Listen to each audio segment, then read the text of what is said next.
Welcome, guys, back to the I Love Wrestling podcast. I'm your host, as always, Justin Woolwine, and today we're welcome with Wrestling with Unicorns, or as I know him, Martin. How we doing, man?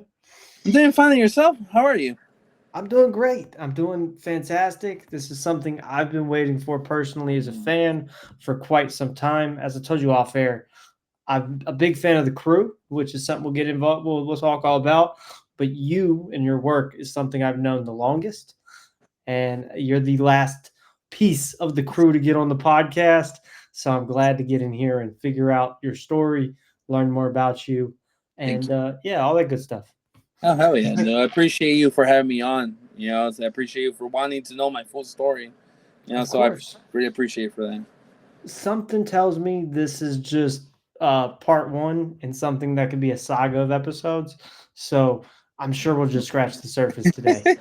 Yeah. But before we start scratching that surface, would you like to shout out your social medias just in Yes. case for some reason they don't know them? Yes. So on Twitter is uh Wrestling with Unicorns. I have two accounts on there. So like whichever or if you want to follow me, just one of them is technically censored because Twitter doesn't like violence, but then I see worse on Twitter. But then the other one is censored also, but not as censored. The other one.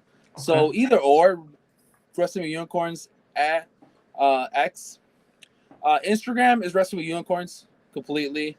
Facebook is Wrestling with Unicorns. Uh, TikTok is Luchando Going Unicorns on TikTok. And then YouTube is actually Wrestling with Unicorns. So Okay. I try to put everything Wrestling with Unicorns, but unfortunately some of them are taken. It's so weird. But yeah. And also on Instagram, you can go to my link tree, and all my social medias on there, and all my merch is also on there too. So anything you want to know about me, even articles that have been written for me are on there too. So Okay. That's fantastic. yeah. Um, I've already mentioned the crew. Let's just dive in there. It seems like an easy place to start. The crew is a group of photographers, videographers in the wrestling space, especially in the Chicagoland area. It's yourself, JC, Ricky, and Arnley. How I've heard it from them. I want to know your side. How did you get it to be a part of it? What's the theory behind the group? Just break down what how the crew got started. Honestly, it's crazy because it's like I knew about the guys, um, but we never spoke to each other until last March. Last March, we did Jordan Cross Company, and Ryan's Cross Company, Horsepower show. It was the Horsepower show in Kenosha. And I remember that night, like I saw JC and Ricky, and we just started talking. Like we were just joking around. We were just talking about any random shit. It's like because like that's who I am as a person. It's like I just want to make sure like all the videographers and photographers know each other before the show starts. So we can like communicate and shit. So we can know, hey, you go here, you go there. It's like so we're not crashing into each other. So Yeah. we started talking and stuff, and then we just like honestly, I just remember being uh, in the group chat with all four of them. So with Arlen was a little bit different. Arlen actually messaged me once, and he asked me for advice because he was gonna do CSW, and I gave him advice, and we just became friends after that. It's like, and he was telling me that like he loved my work, and then from there it's like we started doing like being friends and stuff, and then we all realized that we all knew each other. So we basically got in the group chat, and we just like decided to just do the crew. It's like I just remember just like we're just organizing to help each other out. It's like that's something that I have always wanted and I always want to do is help others. And I was like, in this joining forces with each other to make sure that we are all growing together as a group and also as individual, because we all have different skills to bring to the table. It's like we are are all individuals that have done so much shit, but now bringing together, we can be a fucking powerhouse together, you know. And now to this day, it's like we talk to each other all the time, it's like we ask for each other for advice. It's like a lot of us have helped each other get work at the same promotions that we work for. It's like with me, it's like I help JC with Warrior. Like now JC is one of our photographers at Warrior. I'm trying to help the other guys too, like join other promotions that I work for in Chicago. Unfortunately, right now it's like I'm not really working a lot here as much that I would love to do. Yeah. Like I work mostly in the West Coast, so like I'm trying to help them evolve also and move out from Chicago. It's like because when I started like by myself, I always wanted to not be a Chicago guy, right? I was never wanted to be known as he's from Chicago. Oh, he's a Chicagoan videographer, right? I never wanted that. I always wanted to be like, oh, he's a world traveling photographer or a world traveling videographer. So that's why I was able to do that, right? So now I'm trying to help them also get basically grow from here and go everywhere else. Yeah. Because we can honestly take over and help each other out and help other people grow also.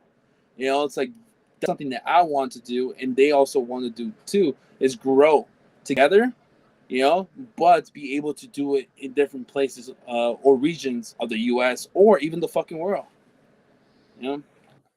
Absolutely. And I like the the idea of working together. I feel like, especially, I think this is something we talked about a little bit off camera, but the tribalism in Chicago is absolutely crazy. And to see a group of guys from, four different walks of life come together to work together to bring each other up is phenomenal. And I love seeing it. And I'm glad that you guys have chosen to stick together for the betterment of each other because it's rare, especially not only in this business but in this time, this day and age. Like it almost never happens. So kudos to you guys for being able to become friends, find something relatable like professional wrestling, and work together to make it better. Yeah, dude. I talk to JC like every day. I talk to Arlen every day. It's like I don't really talk to Ricky that much because like Ricky works. It's like Ricky has his own stuff going on in his life. So like I don't really talk to him as much, but I do talk to Ricky. No, I mean JC and Arlen almost every day. About anything random or any ideas and shit we have together. JC asked me, hey, like, how's this picture? Does it look good? It's like, how can I make it better?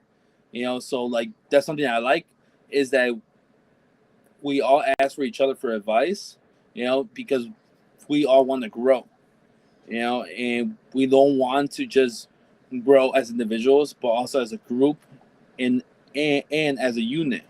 It's like that's something that I want, and they want also. So it's like if it wasn't for that, I feel like we would not be the crew if it wasn't for all of us trying to help each other out. So I see what you mean. I see what you mean.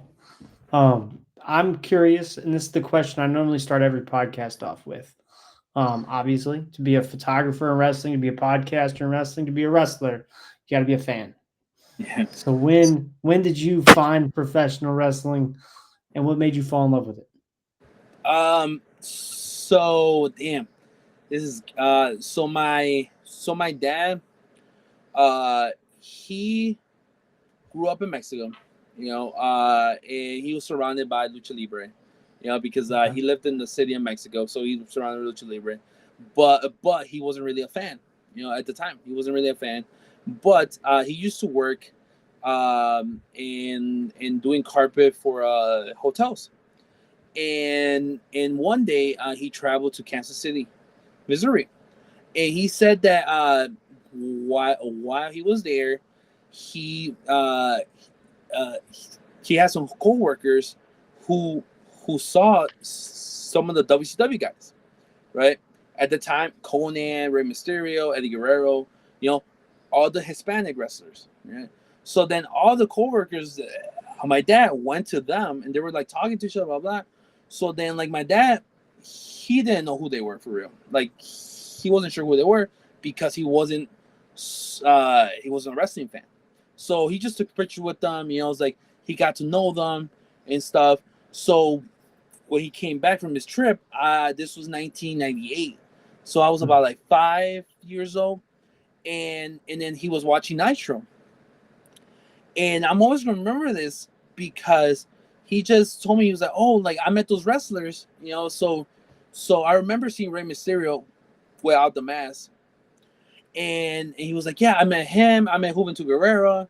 I met Eddie Guerrero. You know, I met Perry Sanders and stuff." So then from there, we will watch WCW every single Monday. WCW. It was only WCW, and then WWF. I found WWF because a lot of the kids at school were talking about Stone Cold Steve Austin. You know, they're talking about The Rock. They were talking about Mr. McMahon. So then they're like, "Oh, it's on channel 39 cable here in Chicago." Was the U.S. network. So then I would turn it on Mondays, but then my dad would turn it back to WCW because he wanted WCW because WWF was doing the Attitude Era, right? So then I found Saturdays here, it was channel 13. Saturdays, they were showing ECW at 10 p.m. So my dad, he thought I was watching WWE at 9 because WWE started at 9, was WWF Metal. At 10 was ECW, and then 11 was WCW Saturday night. So I watch WWF, you know, the Attitude Era, you know, Gangrel was usually on there. Shout out to Gangrel, you know. So I watch him, but then at 10, I'll be watching ECW, you know, I'll be watching Sabu, I'll be watching Rob Van Dam, you know, like I'll be watching a bunch of the things that were going on there. That like of a 6-7-year-old shouldn't be watching. Probably should be watching. Shouldn't be watching, right? So I told one of the wrestlers, woman wrestlers on there, that I watched a segment of her when I was 7 years old, and she was like, "That's fucked up." I was like, "Yes, I know, but it was because ECW caught your attention because it was so violent, you know." So then ECW started, right? So then I will watch WWF every Monday, but then my dad will switch it. And then in 2001, when WWE bought WCW, that was only WWE was a part of it, you know. So then it was my dad who met those wrestlers, so he wanted to watch WCW, and that's how my love for wrestling started at such a young age. But then that's when I discovered ECW, and then just WWE was the only thing that was actually on TV. But then one day in 2004, I found TNA because I was reading a Pro Wrestling Illustrated, and it had AJ Styles on there. I didn't know who was AJ Styles because I watched WCW, but then on the shows that he was on, I would fall asleep because it was already 10 o'clock on a fucking Saturday or 11 o'clock on Saturday. So I fell asleep. So I never really watched him on TV, but I saw him. I was like, oh, well, I was like, this guy looks interesting. So then there's a section that says, oh, you can watch him on Friday afternoons on channel 28 Chicago at 4 p.m. So luckily this was on a fucking Friday at 2. So I was like, oh, cool. Like, let me watch this TNA. So then I changed the channel. It started at 4. So I'm always going to remember this. This was the first show that was after Victory Road. Victory Road was their first pay-per-view. And like the Macho Man came out. It was just like a segment with the Macho Man. And that would caught my attention. But then Jeff Jarrett caught my attention. Because Jeff Jarrett, I watched him in WCW. I was like, oh shit, Jeff Jarrett. Wait, that's Scott Hall. Wait, that's Kevin Nash. I was like, wait, that guy is Jeff Hardy. I was like, wait. I was like, what? I was like, what is this? So then I fell in love with TNA. You know, so that AJ Styles became one of my favorite wrestlers. And to this day, he's one of my favorite wrestlers. AJ Styles is one of my favorite wrestlers. And after that, I grew up older, and then my parents got like my first laptop, and then with the laptop, I go on YouTube, and then that's how I found CCW, Ring of Honor, PWG, XPW. XPW I should have not been watching as a teenager either. But I was watching those things on the internet because they caught attention, And this was like 2008, 2007, 2009. It's like I watched online, and then from there, it's like when I got older, I got like my first job, and when I got my first job, I wanted to go to like to the live shows. And me and my brother, I remember like my first WWE show was it was Payback 2014. Okay. Payback. I bought those tickets with my first a couple paychecks that I was working at the time. So me and my brother arrived, and the first person we met was Charles Robertson. Okay. He was running, and he stopped and signed people autographs. I took a picture with him. That's badass. And yeah, it was pretty nice. He was a really nice guy. And that was the last night the Shield was together. Yep. So like I wanted to buy a shirt, but they were sold out, right? So then like on the next day, it broke up. So a part of me was happy that I didn't buy a shirt. Oh man, I'm happy as hell. So then after that, I went to my first indie show. I don't consider Ring of Honor indies, but I went to my first Ring of Honor show was in 2015. Was when Samoa Jones returned back. So Joe returned? Yes. He returned back against a wrestler that I can't name. Okay. So he wrestled him, and that was a really good match. It was really, really, really good. So then they were like, "Oh, tickets are available for our next tapings, or our next show will be in September." This was 2015. So then, like, I bought like my first front row tickets, and like me and my brother were literally right on the edge of the entrance ramp in September 2015, and that show was one of the shows that really like made me fall in love with wrestling even more, because that was the show where Cedric Alexander smacked my hand, and when he smacked my hand, he smacked my iPod. And when he smacked my iPod, I thought I broke it, but it didn't broke. Like, it was fine. Years later, I was in Mania Week a couple months ago, and then I remember I was backstage at this indie show, and Cedric was there. Cedric kept on looking at me, and then he finally came up to me. He goes, "Hey, can I ask you a random question?" I was like, "Yeah." He was like, "Did I smack your hand 10 years ago?" I was like, "Yeah." I was like, "Yeah, you smacked my hand in Chicago." He was like, "I fucking knew you." He was like, "I knew who you were." He was like, "It was just crazy." He was like, "What the hell are you doing here?" I was like, "Oh, I do." I'm like, "Now I do filming." I was like, "I'm a photographer. I'm a videographer." I was like, I'm like, and that one of the moments that like, hey, made me fall in love more with wrestling. It made me fall in love, right? So then he fucking like literally grabs me and he goes, telling everybody, he's like, "Dude, I made this guy famous. I made this guy famous." He's telling everybody that he made me famous, right? He's telling everybody, "Hey, man, like I help him with his love for wrestling." And it's funny because he did, like he helped me love this more. Like I was in love with wrestling, but that moment I was like, damn, I was like, this is badass, right? So then I went to my first indie show was AAW 2015. It was I'm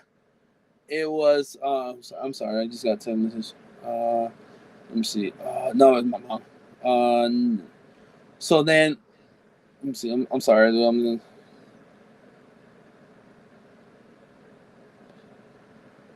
I'm sorry, it was my mom. So then it was Windy City Classic 2015. Okay. It was Pentagon and Phoenix first time in Chicago. And I remember that show was the show like the indie show that like made me fall in love with indie wrestling. And I will go to AAW every single month, front row seats. Like me and my brother will like save money so we can be in the best seats possible. We could be front row, and I will have my iPod filming, doing clips from my seat because I wanted the world to see my passion for wrestling was, and then I was able to technically make the page, so the page was born in February 2016. It was Okay. just supposed to be a page for me to upload my shit, it's like upload my clips and just like show people about wrestling, it's like about like my love for it. So then a lot of promotions started noticing that shit because they're like, man, like why is this guy always sitting in the front row, and why is he always filming with a iPod Nano? It's like that's fucking weird. And one time, 2017, somebody from AAW, shout out to Trent, he came up to me and he asked me, he goes, hey, can I ask you, like, what do you do with the footage? And I go, oh, I actually posted online. I was like, I have a page called Wrestling Unicorns, and I post them online. I was like, that's all I do. I was like, I don't sell it, I don't do anything. I just want people to know what I love. And he told me, he was like, keep on doing it. He was like, it's fine. He was like, if you're helping us with the product, do it. He was like, film whatever you want. He was like, just don't sell it. It's like, don't distribute it online, selling it. He was like, just do it for the love of it. And he was like, and you're supporting us and you're helping us. Boom. I did it. And then that's when I got the attention of more promotions in Chicago. I started, a lot of promotions were offering me to go buy tickets for their shows, and I'll support it. I'll sit down front row, I'll film it, I'll pay for my tickets. But then there was some promotions like, no, it's like, we will give you a ticket, just come and give us promotion. And that's all. I'm like, well, perfect. But then there was other promotions were like, hey, come do a ringside. He was like, do a ringside so we can sell that ticket of your seat to someone else while you are still helping us grow. Boom. So I started doing ringside in 2017. And then 2018, I started growing even more. I was able to take clips for Evolve Wrestling at the time. In 2018, so I took clips for for Evolve. 2018, 2019, I was able to work for Evolve, roaming camera, and then like the pandemic happened. I legit thought like the pandemic was gonna end everything, but there were promotions we were running, so me and my brother would fly ourselves every single month to wherever GCW was at. Game Changer Wrestling was at. Like me and my brother would fly ourselves. We would take a COVID test every single month, every 2 weeks. Take a COVID test, make sure we going anywhere they are. Pennsylvania, Indiana, they were in New Jersey, anywhere they were at. Me and my brother flew ourselves there to just take clips because we wanted people to see that people were still fucking running shows. We wanted to express our love for wrestling still. Do GCW did a 24-hour show. We did 21 hours of the 24 because it was too fucking cold. And it was in Philly. It was super, super, super cold in this building. Unfortunately, there was no heating because this building was technically abandoned already. So they were able to do the show there. So we did 21 hours of the 24 because we couldn't take it no more. So we went to take a 3-hour nap, and we came back and we finished the show. And then we did shows in 100 something degrees during that time, because all the shows had to be outdoors or it had to be space wise. So I had fucking sunburn like crazy. It's like I cut my finger. It's like I almost I technically lost the feeling uh, to my left ring finger. I technically don't feel part of it no more because I was stabbed by a bundle of light tubes. And I literally pulled it out, and it was blood chunking, like pulling, like blood was going everywhere. Here's a picture somewhere on the internet where I'm literally sitting down and smiling with blood coming out from my hand, and I literally went to the hospital, got stitches, 7 stitches, I think 6 to 7 stitches. I wrapped my hand, and that same night I came back and I did a show that night. Like my clothes was covered in blood. I was dizzy. I have fucking painkillers in my system, and I was like, let's fucking do this shit. And I finished that show, and then the next day I just went back. No, I went to Walgreens. I fucking bought more things to my hand. I cleaned my hand. I wrapped it again, and I fucking went to do another show.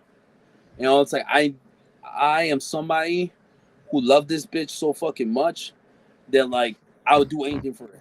You know, it's like I had a car accident a couple years ago that I was supposed to fly out that day, but I couldn't because that was the only time in my life that I couldn't walk.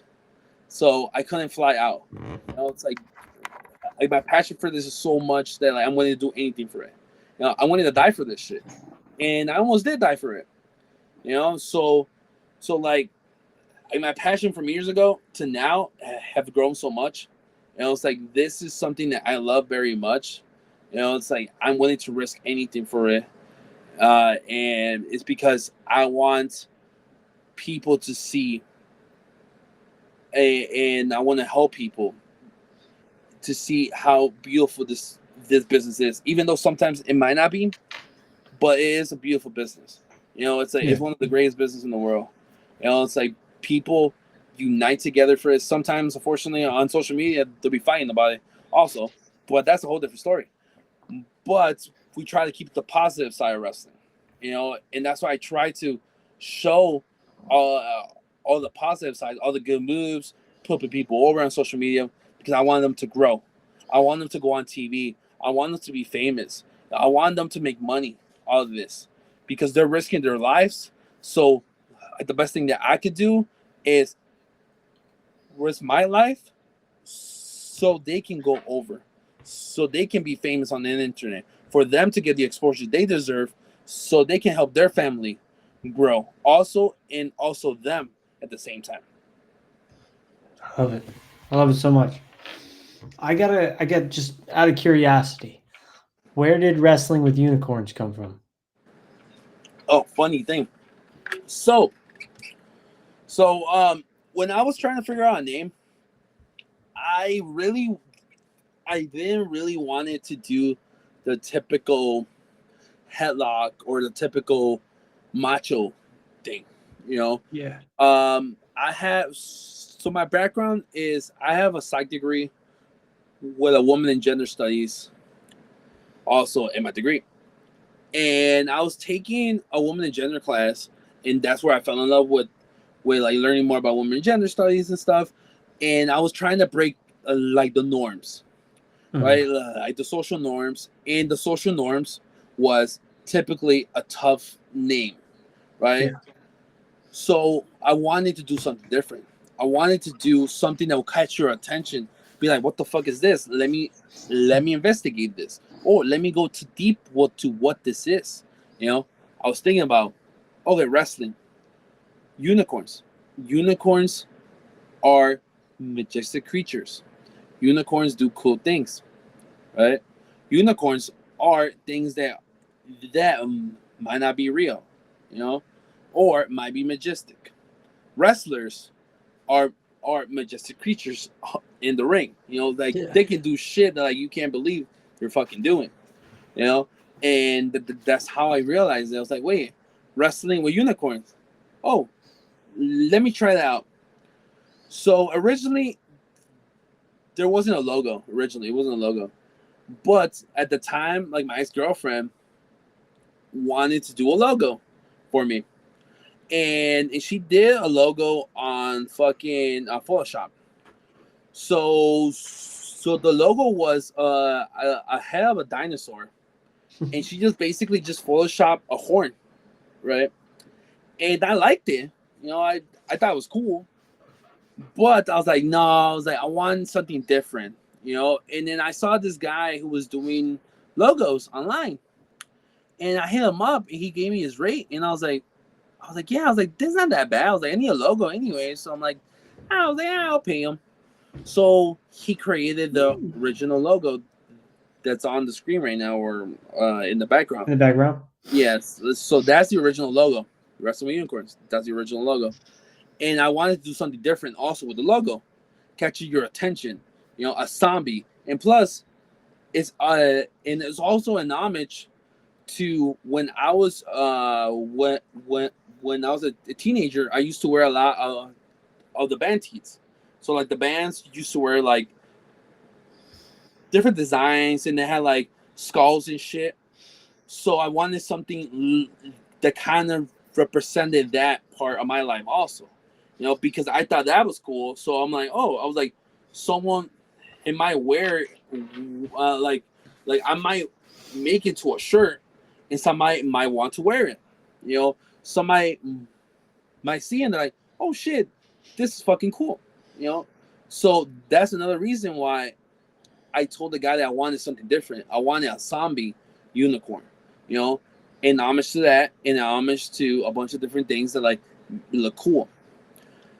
And that logo has become so very famous. Like David Arquette, one day he was on Twitter and he saw my logo. He sent me a message. He was like, hey, how can I get a shirt? I was like, bro, you're David Arquette. I was like, no, you don't have to pay me.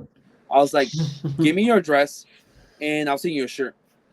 He sent me his address, right? But the funny thing was that the name on there wasn't his name.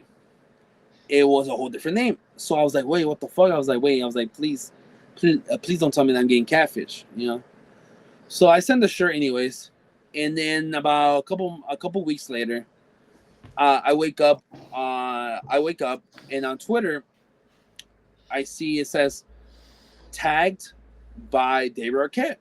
I'm like, what the fuck? I open it, and there's David Arquette wearing my shirt. That's fire.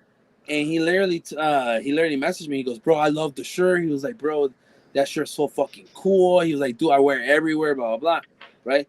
So I didn't believe him that he said, oh, I wear it everywhere. When his documentary came out, he's wearing the shirt in his documentary. And I was like, shit, he's for real. And like, he was wearing the fucking shirt. Like, he loves the shirt. And to this day, I still talk to him once in a while, because like he came out in one of my favorite movies, Ready to Rumble. So he has one of the shirts. And there's a bunch of the wrestlers that have a similar shirt than that, or have a logo shirt, like Wrestling with Unicorns. There was a wrestler who used to work at NXT, and I remember he told me that he asked other wrestlers who were in the Indies around the same time that he was in if they had their own Wrestling with Unicorns shirt. So they actually did have it. So they all took a picture together wearing like my shirt at the PC. That's fire. And that was so fucking cool because I'm like, wow, it's like those guys are there and they're still remembering what I did for them, and the roots. And it's a couple months ago, like I'm not gonna name drop this person, but it was crazy to know that I was waiting for my Uber in Vegas, and my brother was next to me, and then like my brother looked, he was like, hey bro, isn't that person? I was like, wait, that is him.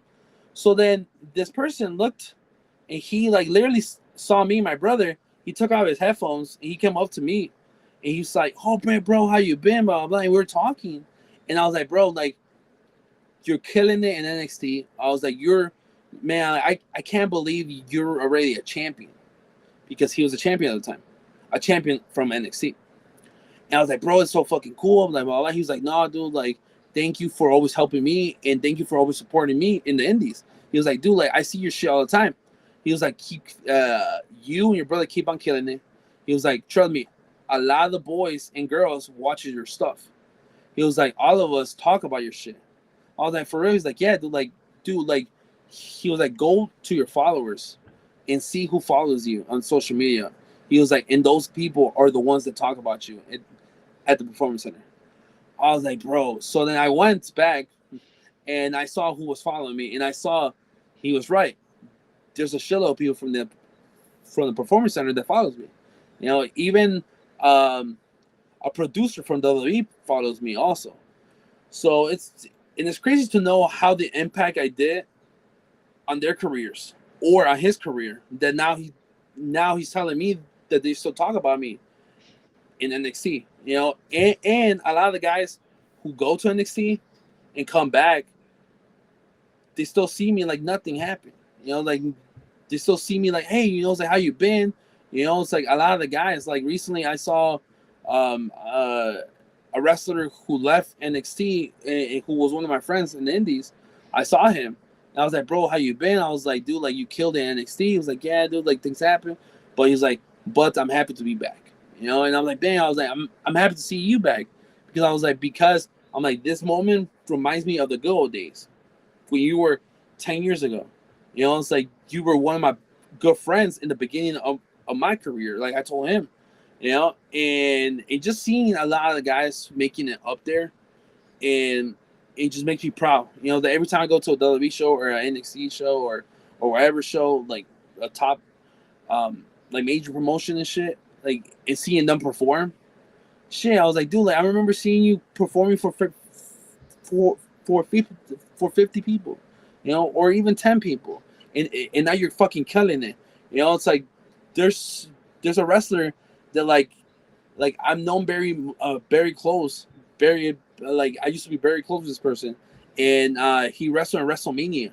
You know, he wrestled in WrestleMania. He won his first championship at WrestleMania. You know, like, and for me to be there watching this shit, it's like, damn, you know, it's like of how much we have grown together.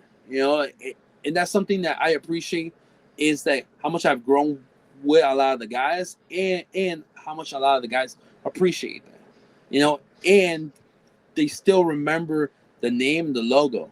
You know, and a lot of the guys told me, "Hey, remember it because it's something unique." And boom, and that was my mission, is to be unique. Is it validating for you to get that respect and the adulation from those who work inside the business? Honestly, it does because if you saw how I was treated 10 years ago by a lot of the vets at the time, you know, I was treated very badly.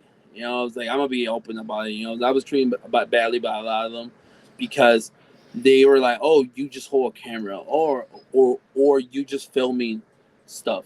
You know, it's like you don't earn our you don't have our respect.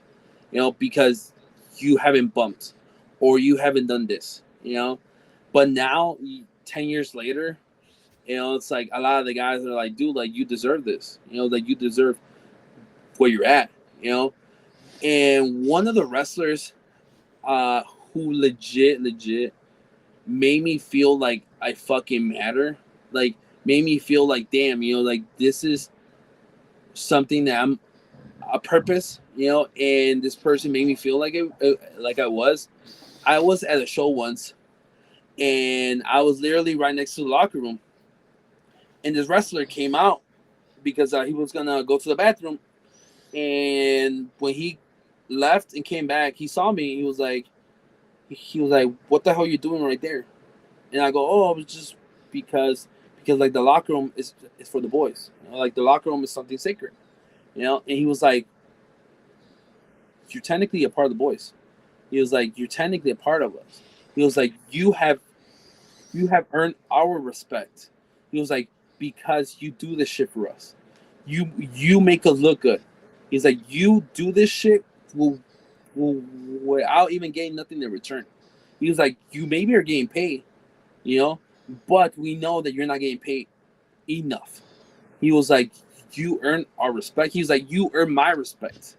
You know, he was like, you have helped me stay relevant in this business. He was like, and you deserve to come in. So he literally opened the door for me, and I walked into the locker room, and he literally told me, he was like, get yourself a chair and come sit down right next to me. He was like, I want you to sit right next to me because you deserve to be here. He was like, you don't deserve to be outside there. He was like, you deserve to be inside the locker room with the boys because you're a part of the boys. You know, and this wrestler, dude, like, he made me feel so special that night, you know. And I thought, at first I was like, oh, I was like, he maybe, he does it for everybody. He doesn't, because someone very close to him told me, he was like, no, dude, like, he legit respects you. He really legit likes you. He's like, he talks about you. He was like, dude, he puts you over with the other boys. He's like, he puts you over with everybody who will listen to him. He puts you over. Why? Because you do this shit for the right reasons and you do this the right way. You know, he was like, you give respect to others, and that's why people are giving you the respect. You know, so that's why it's like, now I feel like when a guy puts me over or a guy talks about me, that for me makes me feel like, damn, you know, it's like I have busted my ass, you know, because 10 years ago I would have never gotten that respect. 10 years ago I was treated like nothing, you know. I was treated like I was just a fanboy, you know. I'm beyond with you, you know. I was treated like a fanboy 10 years ago. But now, to be able to travel all over the world, you know, be able to be everywhere in the locker room, you know, it's like people know me who I am. You know, it's like even the higher ups of some locker rooms, you know, it's like they're like, dude, come inside. Hey, come into here. You know, it's like that for me. I feel like I have earned their respect, you know, because I busted my ass just like them because I want to help them out too. You know? You know, it's really cool because I mean, obviously, it's a little different being a podcaster, and I haven't done this nearly as long, but I can tell a big difference from when I started to now in the reaction from talking to the boys and girls in the locker room. Because, I mean, like you said, you know, at first, maybe you're not treated right, but then once they know you and learn who you are and you earn that respect, it's a completely different ball game. And it's something that I feel like me personally is just now finding out and find like getting in the groove to where there's certain people that are like, nah, he's I've had the comment he's one of us. Like maybe not to the extent of let's go to the locker room and sit down and have a chat, but like if anybody aren't like deserves to be here, it's him as well. Because I mean, we might be doing the work in the ring, but he's helping us when we're not in the ring, where we don't have to put our body on the line, which is like and being able to help share the story and get it out there to people who don't know.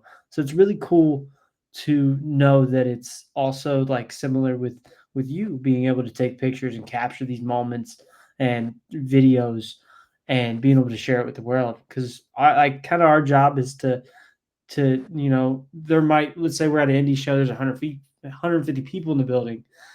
Those 150 people might be the only people to see it, but then you have myself and you who you are taking the video and the pictures of it and sharing it, and then I get the guys and the girls on here to share the story of it, and then who knows, that reaches infinite really if you think about it because you know if it's on Instagram, TikTok, Twitter, YouTube, anywhere they can catch it, the possibilities are endless. So like we're doing that extra bit of work for them, which I mean, I haven't had anybody so far that's looked at me and said, I I don't want you to help us out.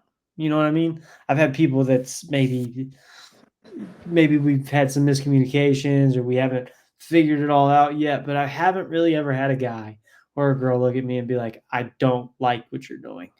If that makes sense. No, yeah, dude, and that's the thing is like a lot of the guys and girls are very grateful. You know, it's like for a lot of us who does this, you know, because we're trying to help them out.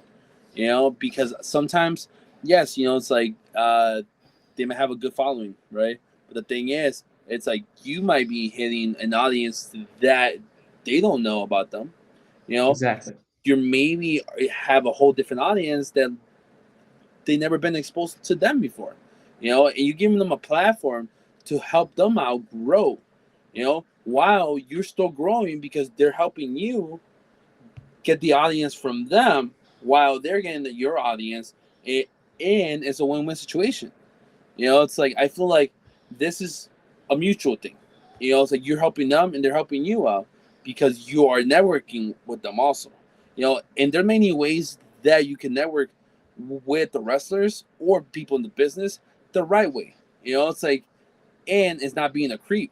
It's like you just being yourself, genuine with them, because people smell bullshit. People smell Yes. fake They shit. weed right through it. They read it, and honestly, I've been in the business for so long that I can smell it also. It's like for me, it's like if I trust you, it will have to take a while for me to trust you because I've seen so many things in this business. I've seen positive things, I've seen negative things. I've seen who is here for real and who's not here for real. All the people that are real people, like genuine, are gonna make it in this business. The people who are not, a couple of months or a year or two, I give them 2 years, and they're fucking done with this. Why? Because only the strongest people survive. Why? Because there's constant things of being able to edit, being able to do this shit every day, being able to have a good mental health. Because honestly, this shit gets to your mental health a lot. Like Easily. like someone who lives with depression every day. I wake up every morning, it's like, and I'm like, damn, it's like a part of me is like, I'm happy to be alive. The other part of me is like, damn, it's like, do I really want to be alive? It's like, and I'm not saying it as a like, oh, it's like, like my mental health is fucked up, but it's like, every day is a challenge in different ways. Yeah. If it's not your mental, it's wrestling wise. Because sometimes you go on social media and there's always a negative comment. Oh, this shit sucked. Oh, who the fuck is this guy? Boom, right? Negative shit. But the thing is, if you are well focused on yourself, taking care of yourself first before anything, you'll be able to do this longer.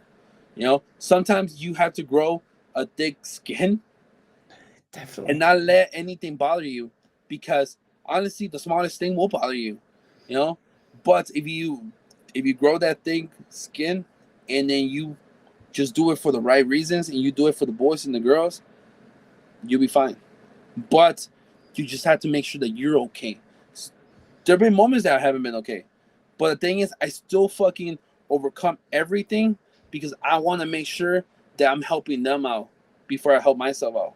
Right? But the thing is, I sometimes need to like back down a little bit and be like, hey, let me make sure that I'm okay, before I be able to help others, people. It's like having a balance is very hard, because when you love something very much, you're willing to risk anything for it.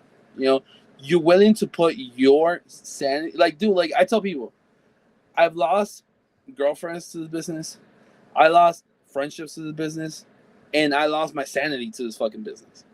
You know, and those are the three things I lost. But I've gained a lot. I was like, I've seen the whole country. I've seen things that I will never imagine seeing. I met people I would never met. I met my childhood, like my childhood wrestlers. Growing up, it's like a lot of them I consider them friends. It's like Gangrel. It's like he's a guy that like I became friends with. Diamond Dallas Page. It's like he gave me the right to use his diamond cutter on my first match that I had back in April. He gave me his blessing to use the diamond cutter. So now, like the diamond cutter is technically my finisher move because of diamond. Because I asked him, I was like, sir, I'm gonna have a wrestling match, and I want to ask you for permission to use a diamond cutter. He was like, use the diamond cutter. He was like, but the thing is, make sure they don't kick out. Like make sure you finish them. I like it. And that was something that for me, it's like fucking 6, 7-year-old Martin was marking the fuck out because Diamond Dallas Page let him use his finisher move. It's like guys like that. It's like fuck. It's like Diamond Dallas Page, and then he even told me he was like, bro, I will put you over whenever I can because he was like because you're good at what you do. He was like you're helping the boys out. He was like, and I'm a fan of yours.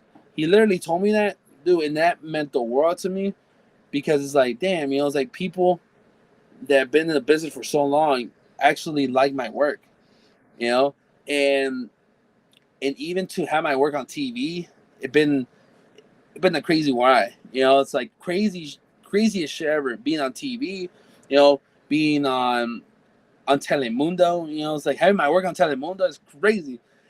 As a Hispanic, that is a crazy accomplishment. It's like, it's like I had my work on like Sports Illustrated. It was but then when it was on Telemundo, that was a big deal. Because I grew up watching Telemundo. And then watching my stuff on there, bro. Dude, like I feel like I made it on there. Like Botchmania too. It's like with Matt. Like Matt became one of my good friends. It's like I talk to him once in a while. We were supposed to have brunch in 2020, but unfortunately, the pandemic happened, so that brunch hasn't happened yet.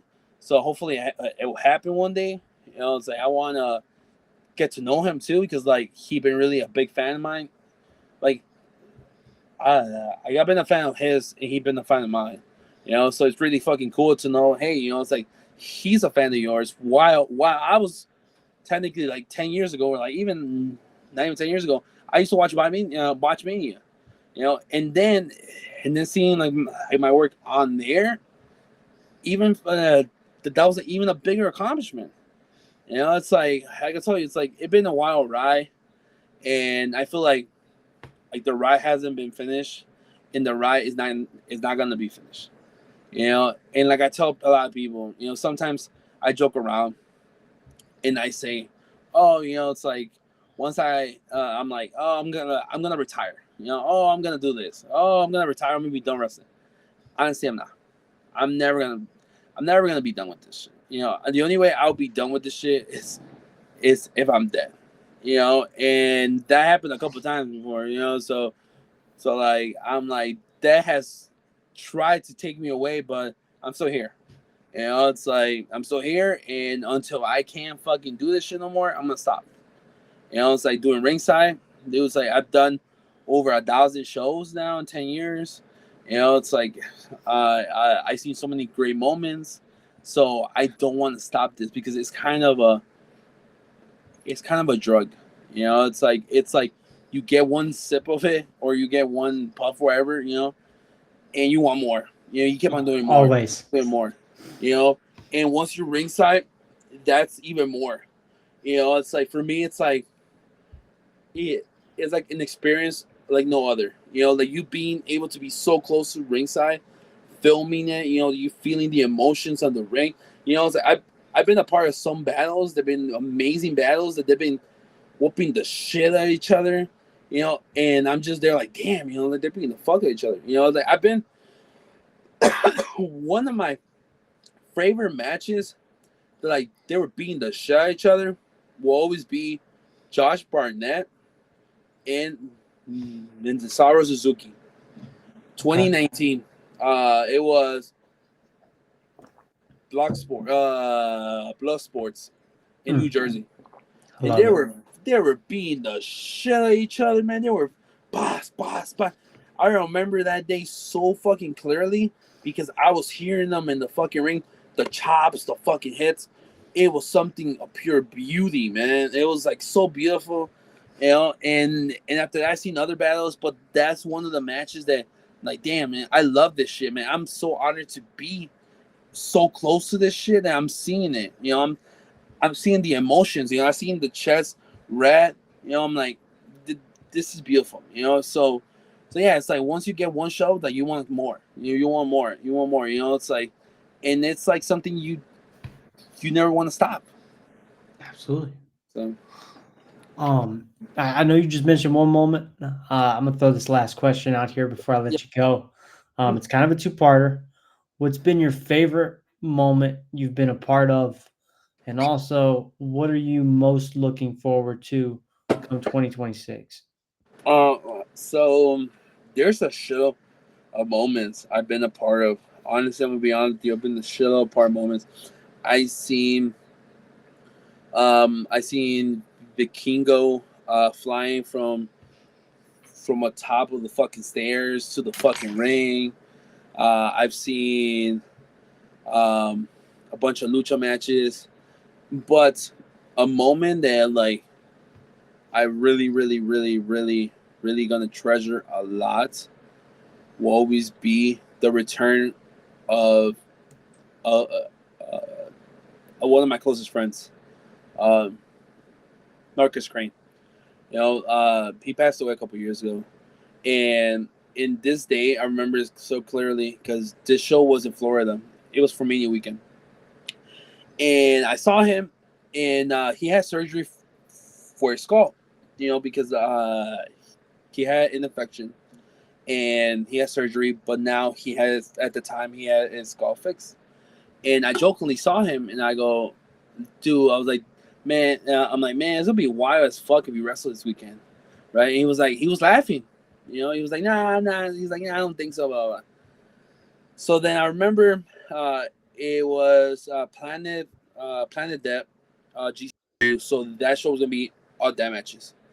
And then I remember doing ringside clips, and then I was gonna do the entrance when out of nowhere I hear a familiar song, and there was a song, and I was like, wait, what the fuck? I was like, don't tell me this. He comes out with light tubes, and I remember feeling such a great fucking moment seeing my friend return back, and I consider him a fucking close friend. Seeing him return back in the ring, him wrestling, him still he wasn't 100%, but he still fucking killed it. He was beating the shit the other guy with the fucking light tubes. And after the match, I went out to him like, bro, you fucking lied to me. I was like, I can't believe you fucking didn't tell me you're gonna fucking wrestle. He was like, nah. He was like, no, man, I want to keep it a secret, and like I wanted to see everybody's face. And that was one of the moments for me that means the world to me. It's like I've seen so many wrestlers, so many moments, but that moment to me will always be one of my favorite moments because I would treasure it because like now he's not here with us. He passed away 4 years ago. Next month's gonna be his 4-year anniversary. And in that moment to me will always be a moment that I'm always gonna treasure it very much. And yeah, it's like that's one of my favorite moments. It's like, man, I watched Will Ospreay. I watched Psycho Clown. I watched any name that Amazing Red. It's like Mustafa Ali. Any name you mention, like I've seen them before. Like the Lucha Bros. It's like there's a show of moments. I was there at the AAW Logan Square Auditorium when the Young Bucks show up in 2019, and they caused like the Lucha Bros, like the tag team champions, and they were doing the whole like, oh, like I'm gonna appear here and you're gonna appear there and shit bullshit. And I was there for that. I was there for a show called Zero Miedo in 2016. That show was the show that a lot of guys from the 205 era were having their last AAW show before they went to WWE. So like Cedric, Tommaso, I forgot the other fucking guys. A lot of them were on that show. That night it flew to Los Angeles because they were gonna do the Battle of Los Angeles. So that show was gonna be their last Chicago and last AAW show ever. So that was another special show. I was there when Matt Hardy had his show in the Indies. It was Matt Hardy and Chris Hero versus Andrew Everett and Trevor Lee. That's badass. I was there MJF era, also Sammy Callahan era. It's like Matt Riddle at the time, Shane Strickland, Keith Lee, like a lot of the guys who were on TV, who are on TV. I was there for that time, and like it's hard for me to choose like a moment, but I get you. at that moment with my friend, Marcus Crane will always be a moment that I will always treasure. Definitely. Oh, and What? oh, sorry. You're gonna ask me what I'm looking forward to for 2016. For Yeah. Like. 2026, right? Yes, sir. Honestly, I have a lot of bookings already. There's a lot of big shows that are gonna happen. That I'm booked already for, and I'm very excited for it. I'm very excited for 20. I always tell myself every year, oh, it's gonna be like the year of the unicorn. It's gonna be like my year that I'm gonna like stand out. Every year I tell myself that all the time.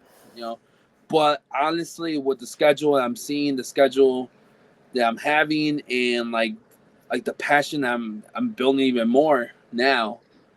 I know 2026 is gonna be a bigger year. It's Yeah. like every year I pull myself even more, but I feel like 2026 will be a bigger year.